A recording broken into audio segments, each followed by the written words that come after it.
El 27 de junio de 2023, Layla Santanello, una joven de 20 años y madre de una niña pequeña, fue vista caminando descalza por Kingsport, Tennessee. Horas antes, varios testigos la habían visto completamente desorientada en un motel. Después, Layla huyó hacia un bosque al ver acercarse a la policía. Y a las 6:15 de la mañana, unos trabajadores la vieron salir de entre los árboles, les pidió un cigarro y continuó caminando. Después de esto, Layla desapareció. Durante 3 años, su familia la buscó sin descanso mientras la policía intentaba reconstruir qué había ocurrido. Hasta que en junio de 2026, hace relativamente poco, los investigadores anunciaron que, según la evidencia acumulada, creen que Layla está muerta. Y revelaron algo todavía más inquietante. Creen que un pequeño grupo de personas sabe qué ocurrió aquella noche. Según la policía, saben quiénes son esas personas, pero estas todavía no han hablado. Hoy vamos a hablar sobre el extraño caso de Layla Santanello. Para este caso he estado investigando muchísimo. ¿Y sabéis cuántas páginas diferentes puedo llegar a visitar para preparar un solo vídeo? No hablo de 5 o 6, a veces son más de 10. Noticias antiguas, archivos, periódicos locales, foros, documentos judiciales, páginas archivadas, y nunca sabes qué página va a tener ese dato que llevas una hora buscando.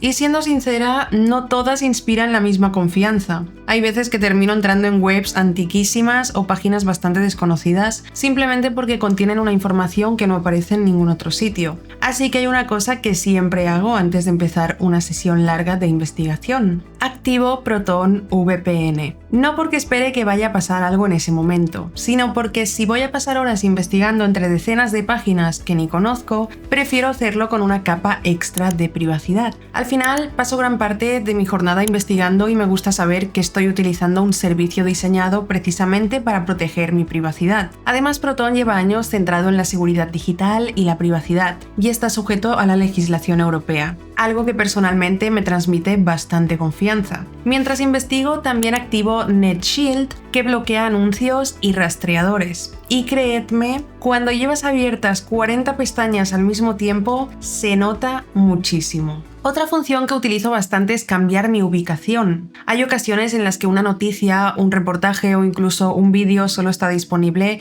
desde determinados países. Con Proton VPN puedo conectarme a un servidor de ese país y acceder al contenido sin complicaciones. Y no solo sirve para investigar como hago yo, también puedes utilizarlo para acceder a contenido en streaming que solo está disponible en otros países, o si estás de viaje y quieres seguir viendo el catálogo al que estás acostumbrado. Y todo esto sin notar prácticamente diferencia de velocidad porque sus servidores son muy rápidos. Pero lo que hizo que terminara decidiéndome por Proton no fueron solo estas funciones. Fue saber que su política de no guardar registros ha sido auditada de forma independiente, que todo su código es completamente abierto para que cualquiera pueda revisarlo y comprobar cómo funciona, y además que está respaldado por una fundación dedicada a proteger la privacidad y los derechos de los usuarios. Al final, cuando paso tantas horas investigando casos para el canal, intento ser muy cuidadosa con las fuentes y también con mi privacidad. Y otro punto que me gusta es que la suscripción a Proton VPN no se queda solo en la VPN,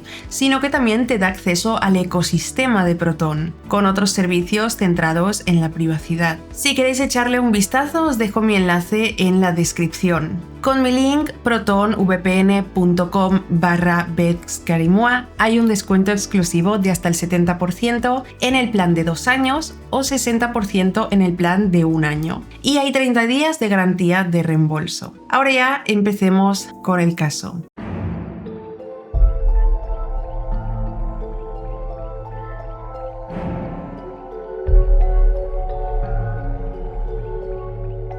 Layla Marie Santanello nació el 5 de agosto de 2002 en Neptune, Nueva Jersey. Era la hija de George y Jennifer. Sus padres se separaron cuando ella era apenas un bebé de unos meses, así que Layla nunca conoció otra realidad que la de un hogar dividido desde el inicio. A partir de ahí la criaron principalmente su madre Jennifer y sus abuelos maternos, que fueron una presencia constante en su vida. Jennifer rehizo su vida con una nueva pareja y con esa nueva relación llegó también una mudanza a Florida. Ahí Layla se convirtió a ser la mayor de 3 hermanos, y el hombre con el que su madre estaba se convirtió en su figura paterna. Más tarde llegó otra mudanza, esta vez a Tennessee, más cerca de la familia del padrastro, y ahí nacería el tercer hermano de Layla. Entonces los abuelos maternos de Layla, los padres de Jennifer, también se mudaron a Tennessee porque eran una familia muy unida y no querían estar lejos. Layla tuvo una infancia plena, le encantaba pintar, se introdujo en clubes de teatro y pasaba los veranos viajando a Nueva Jersey para visitar a su padre y a sus medio hermanos. En algún momento de ese periodo la diagnosticaron con TDAH y dislexia, pero su madre y su abuela lucharon con uñas y dientes para que eso no la frenara. Terapias, recursos y funcionó. Layla se convirtió en una niña decidida, artística y tenía ese don de hacer que cualquiera a su lado se sintiera especial. De hecho, siempre quería hacer cosas para los demás y nunca era algo al azar. Todo lo que regalaba era hecho a mano, pensando hasta el último detalle. Pero alrededor de los 10 años, la relación de años entre Jennifer y el hombre al que Layla consideraba su padre llegó a su fin. Y casi al mismo tiempo, Jennifer empezó una batalla contra la adicción. Layla, que ya era una niña de carácter fuerte, empezó a rebelarse buscando una estabilidad que ya no encontraba en casa, en un momento donde todo cambiaba demasiado rápido y todos chocaban entre sí. Pero incluso en ese momento, Jennifer y Layla se aferraron la una a la otra sin soltarse. Jennifer finalmente consiguió desintoxicarse y las cosas empezaron a mejorar. El camino no fue perfecto, pero por suerte consiguieron salir adelante. A los 17 años, a pesar de todos los obstáculos educativos que había enfrentado desde pequeña, Layla se graduó de la secundaria antes de tiempo. Un logro enorme del que estaba profundamente orgullosa, porque tenía un carácter como muy independiente, muy de luchadora. En aquella época ya trabajaba, tomaba sus propias decisiones, se sentía orgullosa de su independencia y su madre siempre cuenta que desde muy pequeña Layla quiso ser adulta, poder decidir qué hacer y cuándo hacerlo. Estaba muy emocionada por llegar a esa etapa de su vida y a los 18 años, en abril de 2021, se convirtió en madre. Nació su hija Nova Grace. Desde el primer día Layla fue una madre nata. Adoraba a su hija y asumió ese rol con una determinación y un amor enormes, aunque sabía perfectamente que no sería fácil. El padre de Nova no estaría presente en su vida, algo que Layla pareció aceptar casi desde el principio y se apoyó muchísimo en su propia fuerza y en su madre Jennifer. Al principio todo parecía ir bien. Layla volvió a trabajar como limpiadora en un hotel local, hacía turnos extra, hacía lo que fuera necesario para levantar una vida propia con Nova, pero en los meses siguientes Jennifer empezó a notar cambios en Layla que no le gustaban. Parecía ansiosa, distante. Ella y Nova habían sido inseparables y de repente Layla a veces evitaba volver a casa. Parecía preocupada por su vínculo con la bebé y a Jennifer le pareció que quizá estaba lidiando con depresión o ansiedad posparto. Y entonces llegó un golpe que lo cambió absolutamente todo. El abuelo de Layla, el mismo hombre que había ayudado a criarla, llevaba enfermo prácticamente todo su embarazo. Mientras ella estaba de viaje para presentar a Nova a su familia paterna, su abuelo murió de forma traumática y eso la destrozó por completo. Después de eso, Layla ya no volvió a ser la misma. Su chispa pareció apagarse y su comportamiento se volvió cada vez más impredecible. Y de repente pasaron 2 semanas enteras sin que apareciera a buscar a su hija Nova, a quien había dejado al cuidado de su madre Jennifer. Eso nunca había pasado antes. Había habido titubeos, la lucha con el posparto, pero esto era muy extraño. Cuando Jennifer finalmente consiguió entender qué estaba pasando, la verdad fue peor de lo que imaginaba. Durante esas 2 semanas, Layla había estado ayudando a un hombre a desintoxicarse de la heroína, un hombre llamado Michael Thompson, que resultó ser su nuevo novio. Esta información encendió cada una de las alarmas de Jennifer. Layla siempre había trazado una línea absolutamente firme respecto a las drogas. Había visto de cerca lo que le hacían a la gente que quería, el efecto duradero de esa clase de destrucción, y siempre había dejado clarísimo con todos en su vida que jamás quería ir por ese camino y que ni siquiera quería que la gente a su alrededor estuviera involucrada, es decir, no quería ni siquiera juntarse con gente que tuviera algo que ver con el consumo de drogas. Había cortado amistades, relaciones enteras, cualquier cosa con tal de mantenerse lo más alejada posible de ese estilo de vida. Así que el hecho de que ahora estuviera involucrada con alguien adicto a la heroína era en sí mismo la señal más clara de que algo en ella se había quebrado. Aún así, Layla y Michael siguieron su relación. Con el tiempo se mudaron juntos a un tráiler que la abuela de Layla ayudó a alquilar, y por un tiempo pareció que las cosas se estabilizaban. Layla tenía a Nova, Michael vivía con ellas y por primera vez en mucho tiempo tuvieron su propio espacio, su propia rutina, el tipo de estabilidad en el que Layla normalmente florecía. Sin embargo, para el verano siguiente, todo empezó a salirse de control. Las facturas dejaron de pagarse en el tráiler que alquilaban Layla y Michael, aunque ambos trabajaban. Layla estaba perdiendo peso, su energía era otra y su familia sentía que algo estaba muy mal. Su abuela tuvo que intervenir para evitar que les embargaran el tráiler, pero asumir ella sola esos pagos extra terminó siendo demasiado, así que no le quedó de otra que pedirles a Layla y a Michael que se fueran del tráiler, porque parecía que simplemente no querían pagar. No es que no pudieran, sino que no querían. Todos sabían que algo le pasaba a Layla, pero nadie conseguía descifrar el qué exactamente. Entonces, ya habiendo dejado el tráiler, estando sin techo, Layla, Michael y Nova se mudaron a la casa de la madre de Michael, un espacio muy reducido que ya albergaba a varias personas, incluido el hermano de él. Layla no quería a Nova ahí, así que se presentó en la casa de su madre Jennifer y le pidió que la cuidara temporalmente. Jennifer recordó que cuando Layla se independizó a los 18 años había solicitado asistencia de vivienda y se la habían concedido en pocos meses, así que no creyó que esto fuera algo a largo plazo. Pensaba que en poco tiempo conseguirían alguna ayuda y Layla podría ir a buscar a su hija Nova. Layla lo confirmó, le dijo que solo sería hasta que encontraran algo mejor, pero Jennifer no esperaba lo que vino después. Layla sencillamente dejó de ir a visitar a su hija y a su madre, a su familia en general, ni siquiera en Navidad. Para ese momento Jennifer ya sabía que algo iba muy mal y empezó a mover contactos para averiguar qué estaba pasando con su hija. No obstante, no conocería la magnitud real de la situación hasta un poco más tarde. Michael fue arrestado por cargos de drogas y los echaron de la casa de su madre. Sin ningún lugar a donde ir, terminaron instalándose en el sótano de la casa de Jennifer. Y ahí todo se volvió terriblemente claro. El comportamiento de Layla era extraño, sus patrones de sueño estaban completamente alterados. Subía con hollín en la cara, Jennifer encontraba aluminio por todos lados y otras señales de consumo, hasta que finalmente encontró la sustancia en sí. En ese momento vio que era heroína.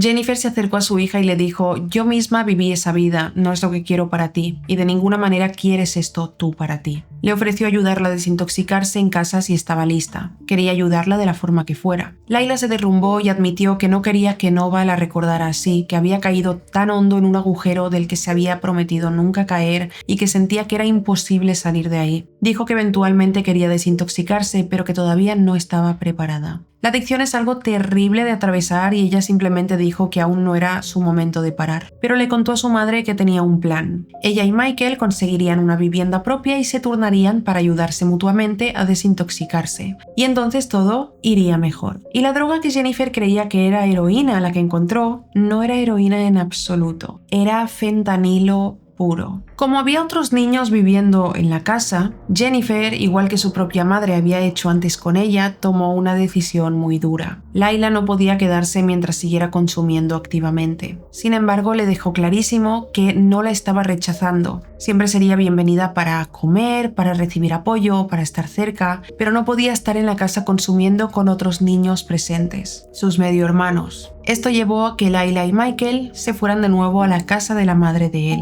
A partir de ahí todo siguió desmoronándose. El ambiente en esa casa era insalubre, tóxico, y Layla seguía tomando decisiones que la mantenían atrapada en el medio de todo, consumiendo. Su madre estaba cada vez más preocupada por su capacidad de juicio en ese momento, así que solicitó la custodia temporal de Nova, que le fue concedida apenas 2 semanas antes de que Layla desapareciera. La esperanza era que, dándole a Layla ese espacio para ordenar su vida, sabiendo que Nova estaba a salvo y cuidada, pudiera retomar el rumbo. Pero esa oportunidad nunca llegó. Semanas después, todo cambió para siempre. Esto nos lleva al viernes 23 de junio de 2023. Layla continuaba viviendo en la casa de la madre de Michael, en Kingsport, Tennessee. No era ni de lejos una situación ideal. Era un hogar bastante inestable. Según Jennifer, Layla parecía ser siempre el chivo expiatorio de esa casa. Había muchísima agresividad ahí dentro y en algún momento supuestamente llegó a la casa de su abuela en mitad de la noche después de una pelea con la familia de Michael, cubierta de moretones y marcas de mordidas. Algo más horrible ocurrió esa misma noche del 23 de junio. Jennifer con el tiempo fue escuchando distintas versiones, pero la historia más consistente es que Michael se peleó con otra persona que vivía en la casa de su madre y, como solía hacer, en algún momento desvió toda la atención hacia Layla, poniéndola en evidencia y culpándola de lo que fuera que estuvieran discutiendo. La cosa es que la pelea verbal se convirtió en física y ahí Layla explotó. Ya había tenido suficiente. Recogió sus cosas y se fue. Por lo que se sabe, Jennifer no estaba al tanto de nada de esto en el momento y no fue hasta la noche siguiente, sábado 24 de junio, cuando recibió la primera señal de que algo podía estar mal.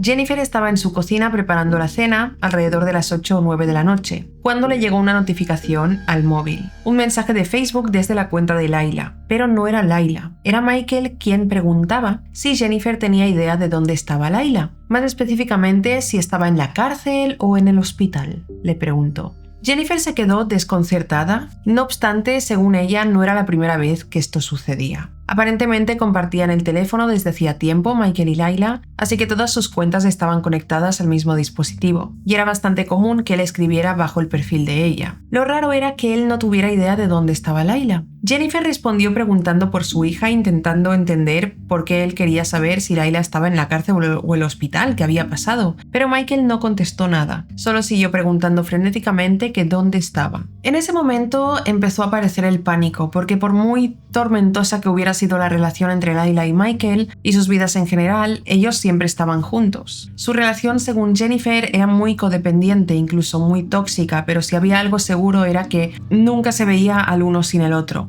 Así que si él no sabía dónde estaba Layla, eso solo podía significar que algo había pasado, y nadie tenía idea de qué podía ser. Esa noche, Jennifer y una prima de Layla empezaron a llamar a hospitales y cárceles, sin encontrar rastro de ella. La prima también empezó a contactar a amistades en común, porque se movían en los mismos círculos de amigos, pero una y otra vez se toparon con un muro. Nadie sabía nada de ella. Al final de la noche, aunque asustadas y frustradas, ambas llegaron a la misma conclusión, que Michael y Layla, conociendo su historial, probablemente se habían peleado y ella se había ido para estar un rato sin él, tomar el aire, distanciarse, y seguramente estaba con algunos amigos simplemente sin querer que la encontraran. Realmente nadie quiere asumir lo peor al primer momento, así que se aferraron a esa idea. No había razón para entrar en pánico. Layla era muy ingeniosa, independiente, muy buena cuidando de sí misma, y a la mañana siguiente esa teoría pareció confirmarse. Alrededor de las 6 de la mañana del domingo 25 de junio, Jennifer recibió otro mensaje desde la cuenta de Facebook de Layla y esta vez todo indicaba que era realmente ella escribiendo. Estaba claro que había visto los mensajes de Michael del día anterior y le dijo a su madre que estaba bien, que había estado con una amiga,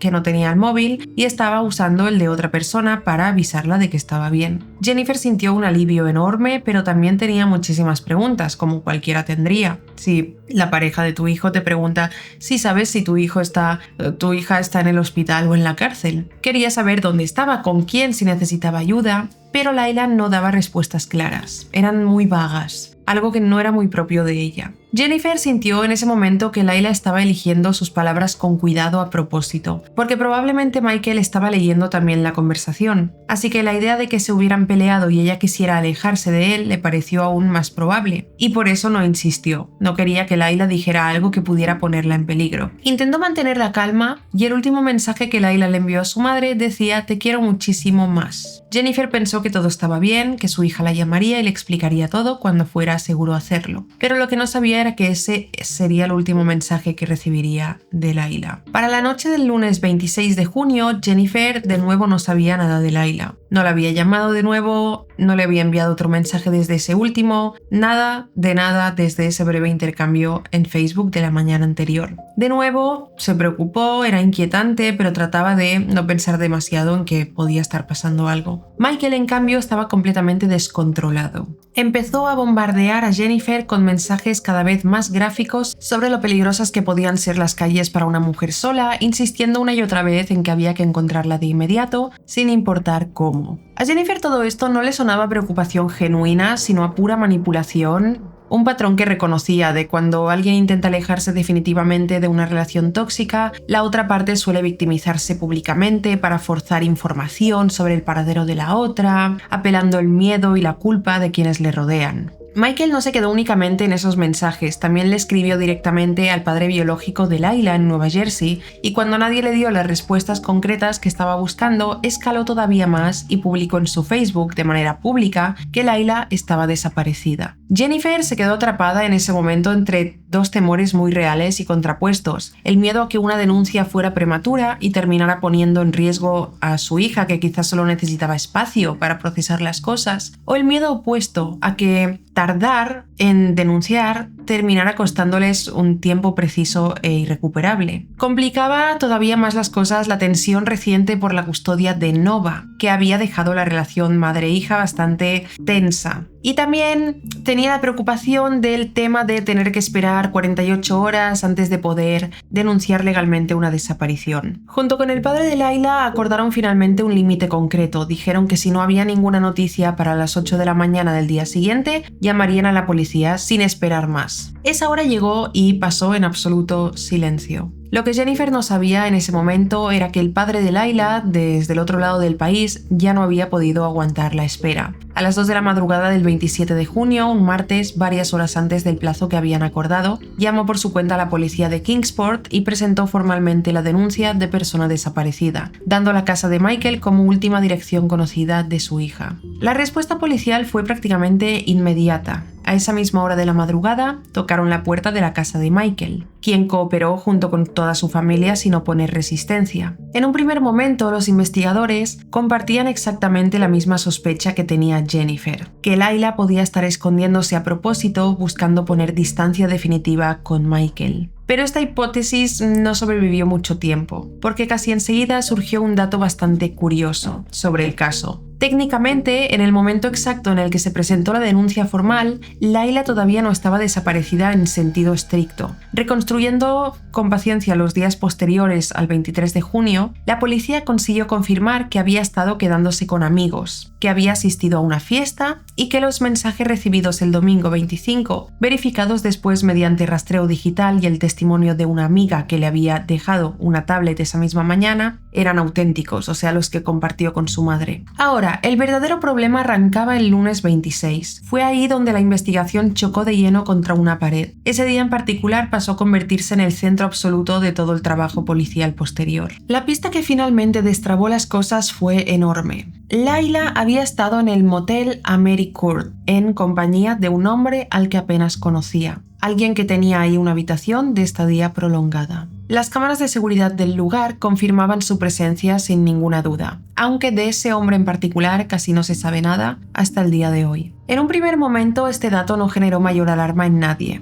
Layla se movía habitualmente por la ciudad, conocía a mucha gente distinta y nada de esto resultaba específicamente fuera de lo común para su estilo de vida. Fue al entrevistar a testigos dentro del propio motel que el tono general de la investigación cambió por completo. En algún momento entre la noche del 26 y la madrugada del 27 de junio, Layla salió de esa habitación del motel y al intentar regresar pareció perder por completo cualquier noción de orientación. Distintos testigos la vieron caminar descalza por los pasillos del edificio, tocando puertas al azar, absolutamente incapaz de recordar en cuál de todas se hospedaba en ese momento. Pedía ayuda con desesperación y apenas alguien ofrecía ayudarla, huía corriendo hacia la siguiente puerta sin explicación. Confundida, desorientada, visiblemente paranoica, así la describieron de manera coincidente quienes se cruzaron con ella esa noche. Las quejas constantes de otros huéspedes obligaron finalmente al personal del hotel a acercarse y advertirle directamente que llamarían a la policía si seguía comportándose de esa manera errática en plena madrugada. Nunca llegaron a hacer esa llamada a la policía, pero Layla no tenía forma de saberlo y esa advertencia pareció haberla empujado todavía más hondo en el estado de paranoia que tenía en ese momento, porque poco después la encontraron escondida dentro de la lavandería del motel, agazapada entre las lavadoras y las secadoras, con la vista fija en dirección al estacionamiento exterior. Tal vez esperaba desde ahí ver llegar a la policía o a la persona con la que había estado esa noche, con la esperanza de poder volver de forma segura a su habitación. Pero lo que finalmente llegó fue, por pura coincidencia del destino, una patrulla de policías respondiendo a una llamada que no tenía absolutamente nada que ver con ella. Al verlo acercarse, Layla salió corriendo por la parte trasera del edificio, dirigiéndose directamente hacia el bosque. Era la madrugada del 27 de junio, casi exactamente la misma hora, casi al minuto en que su padre llamaba desde Nueva Jersey para reportar oficialmente la desaparición. Cuando la policía consiguió reconstruir todo este tramo de la historia y se lo contaron a Jennifer, el miércoles 28 de junio, ella reaccionó de inmediato, aunque para ese momento ya no había ninguna confirmación de que Layla siguiera en el motel. Como tenía a Nova a su cargo y no podía moverse con libertad, le pidió a su exnovio, el mismo hombre que había criado a Layla durante casi una década, que fuera él personalmente al motel. El hombre llegó a la Mary Court y tocó la puerta de la habitación donde se creía que ella se había estado alojando, pero no hubo ninguna respuesta. Mientras esperaba sentado en su coche vigilando esa puerta, vio a Michael dando vueltas por toda la propiedad junto a otros dos hombres desconocidos, como si llevaran horas vigilando el lugar. Michael se acercó y le contó que él también había rastreado a Layla hasta ese mismo motel, que llevaba horas tocando esa misma puerta sin obtener respuesta y que incluso había intentado sin éxito que la policía derribara la puerta directamente. Terminaron uniendo fuerzas ahí mismo para peinar juntos toda la zona del motel. La fuga hacia el bosque no fue, sin embargo, el final absoluto del rastro de Layla. Horas más tarde, alrededor de las 6:15 de la madrugada de la mañana del 27 de junio, empleados de un almacén ubicado justo detrás del motel la vieron salir caminando de entre los árboles, descalza, con la misma camiseta de tirantes blanca y las mismas mallas negras que se veían en las imágenes de vigilancia del motel. Se acercó a uno de ellos y pidió con total educación un cigarrillo. Al escuchar que no tenían, lo agradeció amablemente, se dio media vuelta y se alejó a paso tranquilo en dirección al Kingsport Greenbelt, el sendero público que corre justo detrás del motel y que desemboca en zonas mucho más céntricas de la ciudad. Este momento es, según la propia cronología oficial que publicó después la policía de Kingsport, el último punto donde existe una certeza sólida sobre el paradero real de Layla. Aproximadamente a las 6:15 de la mañana del 27 de junio de 2023, parada en un campo abierto junto a la Mary Court sobre la dirección 1900 American Way. Durante meses enteros, sin embargo, prácticamente todos, familia, investigadores, voluntarios de todo tipo, pusieron sus fichas en un segundo avistamiento posterior, esta vez dentro de la heladería Marble Slab Creamery, ubicada en el centro comercial East Stone Commons, en el extremo opuesto del Greenbelt. Se contaba que cerca del mediodía de ese mismo 27 de junio había entrado a la heladería una joven que coincidía con la descripción de Layla hasta en la ropa que llevaba puesta, y también descalza, visiblemente angustiada, diciendo que se había peleado con su novio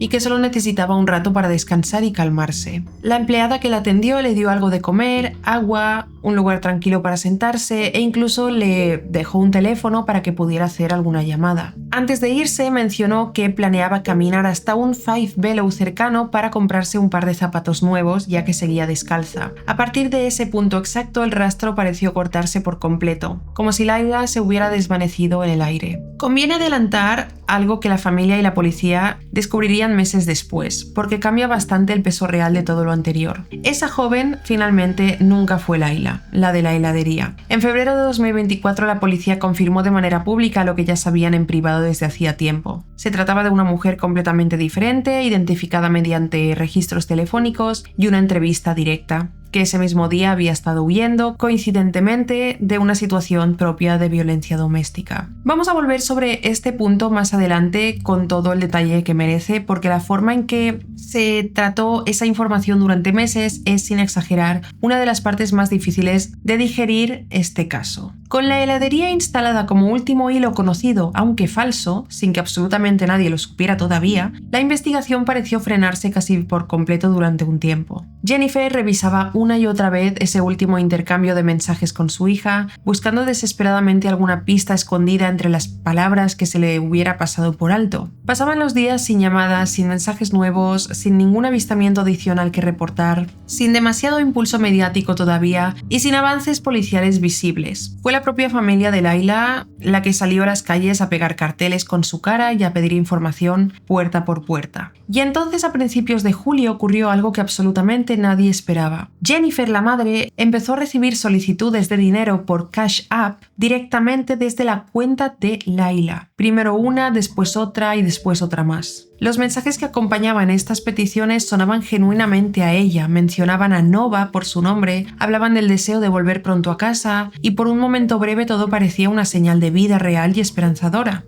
Empezaron a aceptar estas solicitudes de dinero para tratar de confirmar la identidad detrás de esos mensajes con preguntas muy personales que solo la verdadera Layla podría responder y pidiendo en algún momento poder escuchar su voz directamente. Pero la persona del otro lado se puso cada vez más evasiva, más inconsistente en sus respuestas y de un momento a otro el tono general de la conversación cambió por completo. Fue entonces cuando llegó un mensaje que decía sin ningún adorno TWWLMG, algo que la familia terminó interpretando como They won't let me go, es decir, no me dejan irme. Lo que hasta ese instante había parecido una posibilidad esperanzadora de reencuentro se transformó de un momento a otro en algo completamente diferente y mucho más siniestro. Esto daba la sensación de que alguien podía tener secuestrada a Layla y exigía dinero de su familia, porque de hecho, en los siguientes mensajes alguien afirmó tenerla secuestrada y comenzó a exigir dinero de forma directa bajo la amenaza explícita de que la encontrarían en pedazos al borde de la carretera si no pagaban rápido.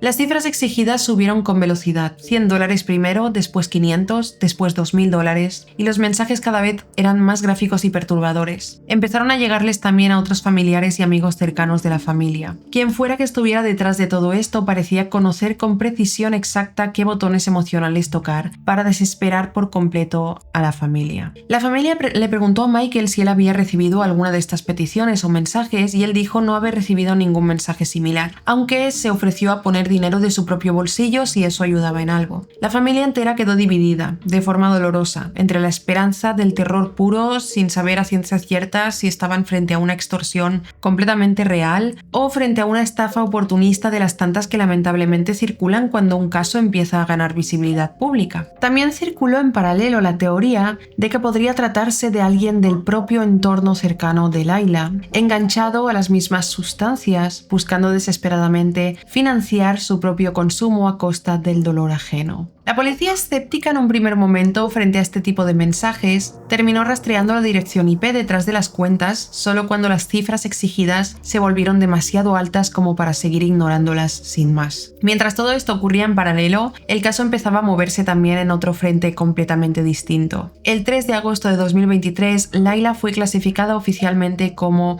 adulta desaparecida en peligro gracias a una casualidad que hoy parece casi providencial. Un agente del TBI escuchó por pura casualidad a oficiales de la policía de Kingsport hablando entre ellos sobre el caso y les sugirió de inmediato aplicar la ley Holy Bobo, una norma de Tennessee que permite la intervención temprana del TBI específicamente en desapariciones de jóvenes de entre 18 y 20 años, cubriendo así un vacío legal que antes dejaba a los adultos jóvenes sin los mismos recursos estatales que sí tienen disponibles los menores de edad o los adultos mayores. Esa clasificación oficial trajo consigo más personal, más herramientas técnicas, más jurisdicción de trabajo, justo en el momento en que Jennifer, ya francamente frustrada con la falta de cobertura de los medios tradicionales, había empezado a construir su propia plataforma de difusión en TikTok, casi por pura necesidad.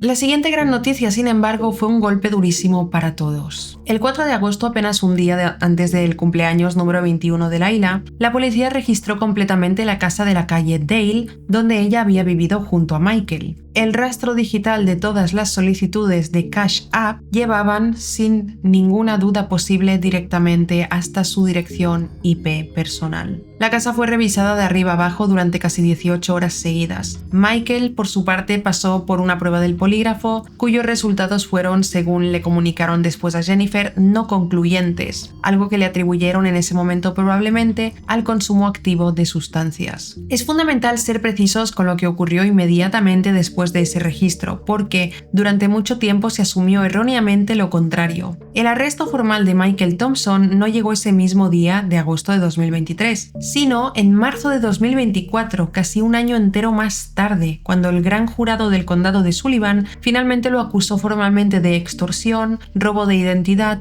y uso fraudulento de tarjetas de crédito o débito, todo directamente relacionado con las solicitudes falsas que hizo desde Cash App a la familia de Layla. En ningún momento de todo ese proceso se lo llegó a vincular oficialmente con la desaparición de Layla en sí misma. Para la familia entera, que lo habían tratado como uno más de los suyos durante años enteros, la traición resultó doble. No solo seguían sin saber absolutamente nada sobre el paradero real de Layla, sino que descubrían que alguien muy cercano se había aprovechado descaradamente del dolor colectivo de todos para conseguir dinero para su consumo. Así que el 5 de agosto de 2023, en lugar de un pastel de cumpleaños y globos de colores, hubo velas encendidas, una vigilia tranquila, sostenida entre familia cercana y simpatizantes del caso, todos aferrados a la esperanza de que Layla siguiera con vida en algún lugar. Con las autoridades trabajando puertas adentro y en silencio absoluto, Jennifer se volcó por completo, casi sin descansar, a la búsqueda pública de su hija. Hacía llamadas constantes, imprimía volantes y los repartía a mano. También coordinaba voluntariados cada fin de semana y la cuenta de TikTok, que estaba arrancando, crecía sin parar en ese momento. Contaba la historia completa de su hija sin ningún tipo de filtro. Lo bueno, lo malo, lo genuinamente desgarrador, y la gente del otro lado de la pantalla empezó a responder con fuerza. Comentarios de apoyo, compartían los vídeos masivamente, se sumaban voluntarios desde distintos puntos del país. Esa comunidad de TikTok terminó convirtiéndose, en palabras de la misma Jennifer, en todo un ejército detrás de ella. Para el 7 de agosto, la policía compartió una hipótesis concreta con la familia. Creían que Layla había pasado la totalidad de la noche del 26 al 27 escondida en el bosque detrás del motel, y que no había vuelto a moverse de ahí hasta que la vieron finalmente los empleados del almacén, ya cuando era de día. Existen indicios, según se supo, de una población considerable de personas sin techo que suelen frecuentar esa zona boscosa en particular, así que no resulta descabellado pensar que alguien pudo ofrecerle esa misma noche un lugar donde sentarse un rato o descansar unas horas. Pero el solo hecho de saber que probablemente había pasado toda esa noche completamente sola, desorientada y a la intemperie, reforzó en toda la familia la sensación firme de que estaba huyendo de algo concreto, sin que quedara del todo claro si huía de una persona con intenciones de hacerle daño, de una situación que ella misma había malinterpretado con la policía, o simplemente del efecto directo de las drogas sobre su percepción de la realidad. Hasta ese momento puntual solo se había realizado pequeñas búsquedas y bastante puntuales alrededor de la zona, y eso cambió radicalmente el 15 de agosto de 2023, con un operativo enorme que reunió a 11 agencias completamente distintas, bomberos, equipos especializados de rescate, policía local de varias jurisdicciones, personas trabajando activamente sobre el terreno, apoyadas además por unidades caninas entrenadas, drones aéreos y sensores de detección térmica. Entre todos consiguieron cubrir más de 320 acres de superficie ese mismo día, una extensión enorme para un solo operativo, pero lamentablemente no encontraron absolutamente nada al finalizar el día. El 20 de septiembre, Jennifer decidió ofrecer una recompensa de $2.000 por cualquier información útil, acompañada de un mensaje muy directo dirigido a quien tuviera algún dato. Dijo que Layla tenía una hija todavía muy pequeña que tarde o temprano iba a necesitar conocer la verdad completa de lo sucedido a su madre. El 5 de octubre, el TBI emitió formalmente una alerta de joven adulta en peligro para reforzar la búsqueda. Y casi al mismo tiempo, la ciudad de Kingsport recibió otro golpe completamente inesperado. Colin Snap, de apenas 19 años, dejó de contactar a su propia familia el 5 de octubre y fue vista por última vez de forma confirmada el día 15 y reportada oficialmente como desaparecida el 22 de ese mismo mes, a apenas un par de millas de distancia de donde se había perdido el rastro de Layla meses atrás. Las coincidencias entre ambos casos eran suficientes como para inquietar seriamente a cualquiera que las conociera. Tenían edades similares, un entorno social parecido e incluso conocidos en común. Empezaron a circular con fuerza teorías sobre un posible patrón detrás de ambas desapariciones e incluso sobre la posibilidad de trata de personas operando en esa zona. Pero conviene ser completamente justos con lo que sostienen públicamente las autoridades. Tanto el TBI como la oficina del sheriff del condado de Sullivan afirman hasta día de hoy de manera reiterada que no existe ninguna evidencia concreta que conecte oficialmente ambos casos entre sí. Y la propia Jennifer tampoco parece creerlo necesariamente, según sus últimas declaraciones públicas. Lo que sí que generó esta coincidencia trágica fue una alianza genuina entre dos familias que atravesaban en paralelo exactamente la misma pesadilla. Empezaron a compartir vigilias, caminatas organizadas en conjunto y una marcha realizada el 11 de noviembre en el parque J. Fred Johnson. pensada específicamente para que ningún vecino de Kingsport pudiera decir después que no sabía que había 2 jóvenes desaparecidas al mismo tiempo en su propia ciudad. La Navidad y el Año Nuevo de 2023 llegaron inevitablemente sin Layla presente. Los TikToks que Jennifer publicó durante esa temporada específica son especialmente difíciles de ver hasta el día de hoy. En uno de ellos describió esas fiestas como agitadas, caóticas y preciosas desde afuera, y que hacer de anfitriona para toda la familia la mantuvo, según contó, un poco a salvo de hundirse por completo en la tristeza durante esos días puntuales. Pero admitió abiertamente que la resaca emocional posterior a la Navidad fue directamente brutal. Habló de no poder creer que acababa de pasar esa fecha tan importante sin su hija a su lado, de querer literalmente congelar el tiempo para no tener que seguir avanzando, y calificó el 2023 como un año que había sido un infierno absoluto de principio a fin. Confesó también que pasaba horas pensando en lo que Layla podría estar soportando en ese mismo instante, sin tener forma alguna de saberlo con certeza. Podía estar, dijo textualmente, siendo torturada en el sótano de alguien por todo lo que sabía ella. Durante toda esa época, la familia entera siguió aferrada con fuerza a la heladería como la pista definitiva que finalmente los llevaría hasta Layla, convencidos de que bastaba con conseguir rastrear a alguien a quien hubiera llamado ella con el teléfono que le habían prestado. Pero esa fe compartida se hizo pedazos de golpe en febrero de 2024, cuando, como he comentado antes, la policía pudo confirmar que la joven vista en el Marvel's Lab jamás había sido Layla. Vale la pena parar un momento en cómo se terminó descubriendo este error tan grave. La joven que había estado en aquella heladería había hecho una llamada telefónica desde ahí mismo, y la policía usó ese número específico para intentar acotar la búsqueda general. Cuando finalmente consiguieron contactar a esa persona, la respuesta que obtuvieron fue tan desconcertante como reveladora. ¿Quién es Layla? No sé de qué me están hablando. Durante un tiempo los investigadores no supieron con certeza si esa persona estaba mintiendo deliberadamente o si simplemente se trataba sin más de otra mujer completamente distinta. Terminó siendo esto último. La entrevistaron con calma, confirmaron su identidad real mediante registros telefónicos detallados, y ella misma contó, sin que nadie se lo pidiera, que ese día en particular había estado escapando de una situación de violencia doméstica. Una coincidencia verdaderamente asombrosa, hasta en detalles como la ropa que llevaba puesta y el hecho de también estar descalza.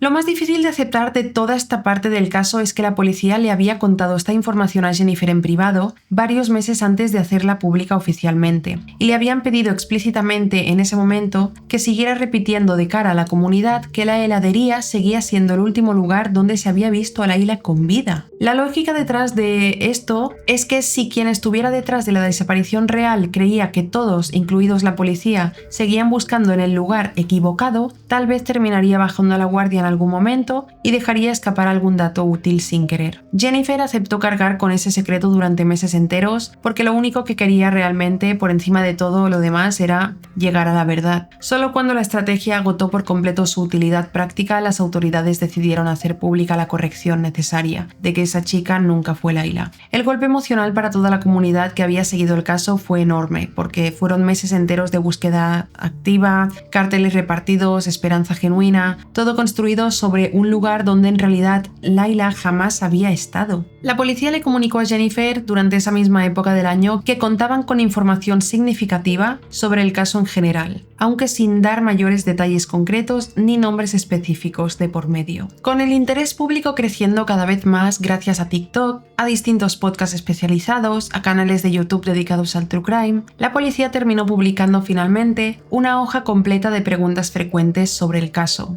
Confirmaron ahí más de 30 órdenes de registros ya ejecutadas, más de 25 citaciones formales emitidas, 6 búsquedas terrestres separadas realizadas con drones, sensores térmicos y unidades caninas, múltiples rondas de entrevistas, trabajo forense digital continuo y una colaboración permanente con el TBI bajo el marco de la ley Hawley Bobo. Repitieron también ante las inevitables especulaciones que seguían circulando que no existía ninguna evidencia que vinculara a Michael Thompson con la desaparición de Layla, ni tampoco evidencia alguna que conectara su caso con el de Holly Snap, la otra chica desaparecida. Al cumplirse exactamente un año, en junio de 2024, Jennifer habló públicamente de un caso que sentía cada vez más ralentizado en su avance, pero de ninguna manera abandonado por completo, y de una comunidad de apoyo que seguía siendo, según sus propias palabras, su principal principal motor para seguir adelante día tras día. Recorrer la ciudad en coche, seguir poniendo volantes nuevos, mantener viva la conversación pública sobre el caso. Sobre la esperanza en sí misma, fue completamente honesta en esa entrevista y contó que cada día tenía que elegir, de manera consciente, aferrarse a la idea de que su hija seguía viva ahí afuera en algún lugar. Los inviernos que siguieron, tanto el de 2023 a 2024 como 2024 a 2025, frenaron por completo las búsquedas terrestres organizadas debido al clima adverso. El paso del huracán Helen en 2024 dañó además buena parte de la zona del Greenbelt y complicó todavía más los operativos de búsqueda futuros. Aún con todo esto en contra, Jennifer jamás dejó de trabajar. Siguió publicando actualizaciones constantes, compartiendo la historia en cada plataforma disponible, organizando lo que fuera necesario. La familia llegó incluso a sumar un investigador privado al equipo, un gasto económico enorme que asumieron sin dudarlo, con tal de lograr atar algunos cabos sueltos que la investigación oficial no había podido resolver. Cerca de cumplirse ya 2 años completos desde la desaparición, la policía admitió públicamente que contaban con una teoría de trabajo concreta, aunque sin evidencia física suficiente todavía como para poder avanzar formalmente hacia una orden judicial. Lo único que trascendió públicamente sobre esta teoría fue un comentario que la propia Jennifer dejó en TikTok, casi con un tono irónico. Se sorprenderían de cuántas personas se autoinculpan sin siquiera saberlo.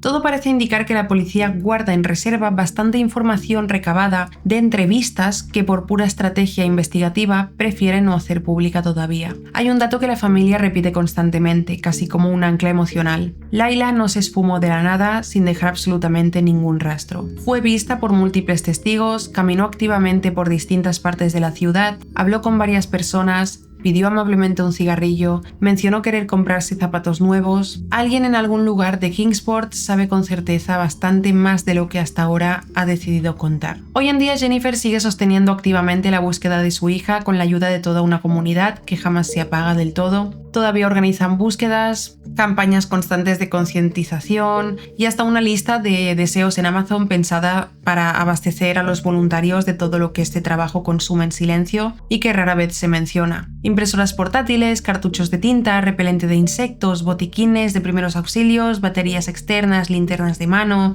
todo lo que necesitan para seguir buscando. Quienes todavía minimizan el poder real de las redes sociales sencillamente no han sido testigos de lo que puede llegar a conseguir una madre completamente decidida a no quedarse callada. Porque Jennifer ha conseguido muchísimo gracias a subir todo el contenido en TikTok. Al cumplirse exactamente 3 años desde la desaparición, el 27 de junio de 2026, el Departamento de Policía de Kingsport hizo 2 anuncios públicos que reescriben de raíz buena parte de lo que hasta entonces se creía saber con certeza sobre este caso. El primero de ellos, y también el más duro de asimilar, el detective William Clare, a cargo directo de la investigación desde hace varios años, declaró públicamente que según toda la evidencia acumulada a lo largo de este tiempo, órdenes de registros, citaciones formales, entrevistas, las autoridades ahora creen firmemente que Layla no sigue con vida. Fue muy enfático, sin embargo, en aclarar que este anuncio de ninguna manera representa un abandono del caso por parte del departamento. En sus declaraciones dijo: "No es una rendición, no estamos levantando una bandera blanca diciendo que hemos terminado con esto. No se detiene, es parte de mi vida, es parte de la vida de todos nosotros aquí adentro. No vamos a parar hasta encontrarla". Explicó además que esta conclusión surge directamente del trabajo investigado acumulado durante 3 años completos. El segundo anuncio resulta igual de significativo que el primero y corrige de raíz uno de los pilares centrales de toda la línea de tiempo que se había publicado durante años. La policía ya no sostiene, como se creyó durante tanto tiempo, que la última ubicación conocida de Layla haya sido el campo detrás del motel AmeriCourt. Según la nueva reconstrucción en la que hoy en día trabajan los investigadores, Layla salió de esa propiedad esa madrugada, tal como se sabía, pero después se había encontrado con un grupo reducido de personas en un punto distinto de la ciudad de Kingsport, con quienes habría pasado el resto de esa noche. El detective Clare reconoció abiertamente que todavía no cuentan con certeza absoluta sobre cómo llegó exactamente hasta ese otro lugar, pero afirmó con total claridad que según toda la evidencia, en algún punto específico de esas horas nocturnas, Layla murió. Fue igual de directo respecto a lo que creen saber hoy sobre lo sucedido después. Que un grupo pequeño y reducido de personas conoce la verdad completa de lo que pasó esa noche, y calificó públicamente el silencio sostenido de esas personas como egoístas y centrados completamente en sí mismos, insistiendo en que las autoridades ya saben con certeza quiénes son. 3 años después de aquella noche, Jennifer Santanello sigue sin conocer el paradero físico real de su hija, pero ahora además carga con esta nueva certeza dolorosa que le transmitieron directamente las autoridades de estar convencidos de que Layla murió. En una entrevista pública, Jennifer dijo: sigue estando ahí afuera, en algún lado. La esperanza es un regalo y una maldición al mismo tiempo. Puede levantarte, pero también puede hundirte por completo. La extraño muchísimo todos los días. 3 años es muchísimo tiempo. Solo quiero a mi hija de vuelta conmigo. Quiero poder abrazarla una vez más. Nunca voy a dejar de buscarla, pase lo que pase. La policía de Kingsport sigue pidiendo activamente hasta día de hoy que cualquier persona que tenga información relevante se comunique directamente con ellos e insiste públicamente en que este caso sigue siendo una prioridad dentro del departamento, sin ningún tipo de fecha prevista de cierre. Nova Grace, la hija de Layla, tiene hoy 5 años y sigue creciendo rodeada por completo del amor de su abuela Jennifer y de una familia entera que jamás en ningún momento de estos 3 años ha dejado de buscar respuestas. Las autoridades hablan de Layla ahora en tiempo pasado, pero la convicción profunda de quienes realmente la conocen, su familia, amigos, entorno, no ha cambiado en absoluto en nada y sostienen que alguien en algún lugar específico de Kingsport sabe con exactitud qué pasó esa noche del 26 al 27 de junio de 2023. Y esa persona hasta el día de hoy todavía puede decidir hablar. Esta es toda la información que hay sobre el caso de Layla Santanello. Un caso que sigue con una investigación en curso, dado que las principales hipótesis que están investigando ahora mismo apuntan a que su desaparición estuvo relacionada con sus circunstancias de consumo de sustancias y las personas con las que estuvo en sus últimas horas. Pero hasta que no pueda demostrarse de forma definitiva, mientras no se localicen sus restos o a ella en vida o aparezcan nuevos testigos o pruebas, el caso continuará sin resolverse. Si en algún momento se resolviera este caso, que esperemos que sí, haría una actualización en el canal. Dejad en comentarios qué opináis vosotros y si os ha parecido interesante e informativo este vídeo no olvidéis dejar un me gusta, suscribiros al canal. Gracias por ver mi vídeo y nos vemos en el próximo. ¡Chao!